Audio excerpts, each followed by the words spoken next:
जी भैया। आज मैं एक बहुत ही गंभीर विषय से पूरे देशवासियों को एक पत्र के माध्यम से जो मैंने लिखा है, जो रिसर्च करी है, उससे अवगत कराना चाह रहा हूँ। आज पूरे देश में जिस प्रकार ऑक्सीजन की कमी होने के वजह से और कई सारे आरोप जो ये भी लग रहे हैं कि हॉस्पिटल में हमारे पेशेंट का ऑक्सीजन हमसे बिना पूछे या हमारी बिना जानकारी के या चोरी छुपे निकाल दिया गया, जिस कारण हमारे पेशेंट की मृत्यु हो गई है, उसके संदर्भ में एक बहुत महत्वपूर्ण जानकारी आप सबको देना चाह रहा हूँ। सबसे पहली बात, जो कि भारत का एक राजपत्र है जो कि सन 2002 में भारत सरकार द्वारा लागू किया गया था, जिसका नाम है Indian medical council professional conduct etiquettes ethics regulation act 2002।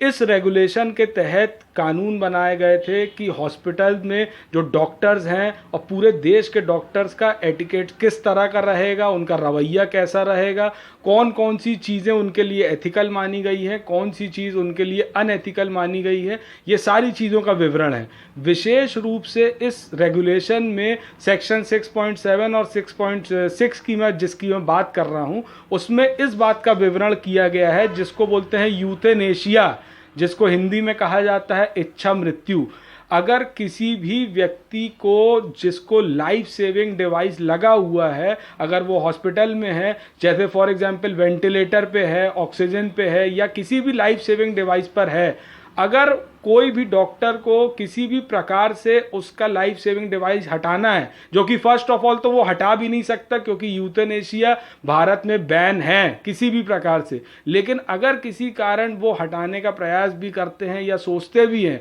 तो उसके लिए एक पूरा का पूरा डॉक्टर्स का एक दल तैयार किया जाता है। वो डॉक्टर्स का दल एक पूरा का पूरा लेटर बना के चीफ मेडिकल ऑफिसर को भेजता है। चीफ मेडिकल ऑफिसर उस पर अपनी टिप्पणी देते हैं और उसके बाद अगर वो परमिशन देते हैं तब जाके ये चीज़ हो सकती है, जो कि भारत के इतिहास में आज तक तो नहीं हुआ है। तो मैं आप सबको इस वीडियो के भी, चैनल के भी माध्यम से, इस लेटर के माध्यम से पहले तो ये जागरूक कराना चाहता हूँ कि अगर ऐसा कहीं पर भी आपके साथ, आपके परिजन के साथ या किसी भी पेशेंट के साथ हो रहा है जहां ऑक्सीजन की सप्लाई आपसे बिना पूछे हटाई गई है, तो वहां आवाज़ उठाइए। किसी भी प्रकार से ये चीज़ नहीं हो सकती है। ऑक्सीजन की सप्लाई हटाने का प्रावधान, ना ही पावर किसी के पास भी नहीं है। सेकेंडली, ये ह्यूमन राइट का क्लियर उल्लंघन है, जो कि इस रेगुलेशन में भी इस बात का विवरण है कि किसी भी प्रकार से कोई भी मरीज को, उसके परिजन को, अगर आप कोई भी टॉर्चर करते हैं,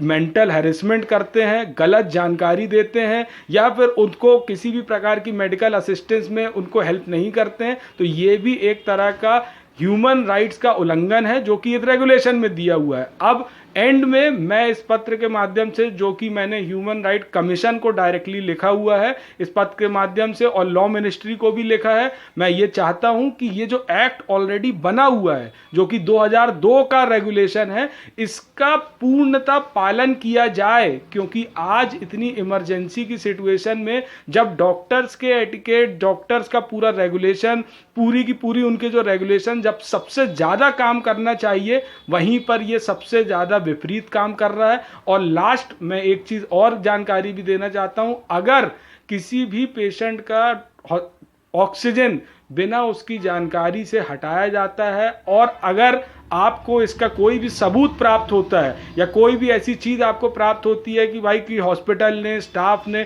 किसी ने भी मिलकर जानबूझकर, ये जानते हुए कि पेशेंट की हालत गंभीर है, उसके बावजूद भी ऑक्सीजन सप्लाई हटाई, तो ये सीधे सीधे धारा 302 मर्डर की श्रेणी में भी आता है, जिसकी आप चाहें तो पूरी तरह कंप्लेन कर सकते हैं। Thank you.